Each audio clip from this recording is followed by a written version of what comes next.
মাংস ছাড়াই বানিয়ে ফেললাম এরকম কোপ্তা বা কাবাব। মাংসের মতনই খেতে লাগবে নিরামিষ কাবাব। তো তোমরাও বানিয়ে ফেলো। সো হ্যালো এভরিওয়ান, আসসালামু আলাইকুম। আমি তোমাদের আজকে বানিয়ে দেখাবো সয়াবিনের কোপ্তা। হ্যাঁ, সয়াবিনের কোপ্তা বা কাবাব। সয়াবিনের কোপ্তা বানানোর জন্য আমি প্রথমে সয়াবিনটাকে ভিজিয়ে রেখেছিলাম। সময় আমার হাতে বেশি ছিল না, তাই আমি একটু গরম পানি দিয়ে ভিজিয়ে রেখেছিলাম।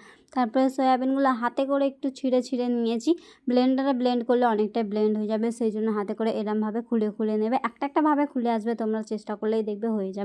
তারপরে দিয়ে দেবে এতে পেঁয়াজ, কাঁচা লঙ্কা কুচি, আর একটা আলু আর পেঁয়াজের একটা পেস্ট করেছিলাম ওইটা দিয়েছি, আর দিয়েছি আদা রসুন জিরে গোলমরিচ কাঁচা লঙ্কার একটা পেস্ট। তারপরে দিয়েছি হলুদ গুঁড়ো, লঙ্কার গুঁড়ো, জিরের গুঁড়ো আর বিরিয়ানির মশলা দিয়েছি, যেটাতে সুন্দর একটা ফ্লেভার আসবে বিরিয়ানির মশলা। তারপরে দিয়েছি সামান্য কর্নফ্লাওয়ার আর বেসন দিয়ে ভালোভাবে হাতের সাহায্যে চটকে চটকে মেখে নিয়ে আমি একটা ডো টাইপের তৈরি করে 10 মিনিট রেস্ট রেখেছিলাম। তারপরে 10 মিনিট পরে একটু সরিষার তেল দিয়ে ভালোভাবে মেখে নেব। মেখে নিয়ে গোল গোল কাবাবের শেপ দিয়ে দেবো বা চেপটা করে দেবো। তোমরা যেরকম শেপ দিতে চাও দিতে পারো, কোনো ব্যাপার না।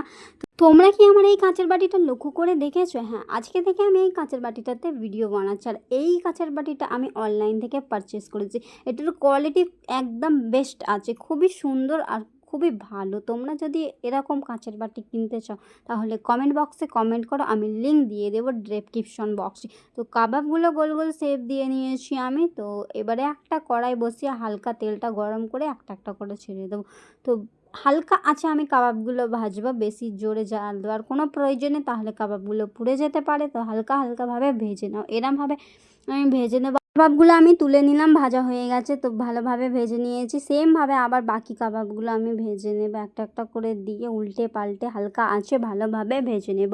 তো আমার ভিডিও যদি তোমাদের ভালো লেগে থাকে তাহলে ভিডিওটা একটা লাইক আর একটা কমেন্ট করে দিও, আর সাবস্ক্রাইব করে আমার পাশে থেকো। তো যারা আমার চ্যানেলটা সাবস্ক্রাইব করছে তাদের অসংখ্য ধন্যবাদ আমাকে এইভাবে ভালোবাসা দেওয়ার জন্য, আমাকে সাপোর্ট করার জন্য। তোমাদের ভালোবাসাতে আমি অনেকটাই আগিয়ে যেতে পেরেছি।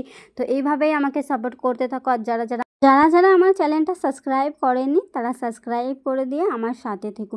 আমি এই চ্যানেলে সুন্দর সুন্দর রান্নার ভিডিও পোস্ট করি। তো নেক্সট টাইম হবে, তোমরা কি রান্নার ভিডিও দেখতে চাও সেটা কমেন্ট করো। তোমাদের কমেন্ট অনুযায়ী আমি সেই রান্নার ভিডিওই নিয়ে আসবো। তো তোমরা কমেন্ট করে বলো যে নেক্সট টাইম কি রান্নার ভিডিও দেখতে চাও। আজকের মতো এখানেই বাই বাই। আর এটা একবার হলেও বানিয়ে দেখো, হেভি টেস্টি হয়।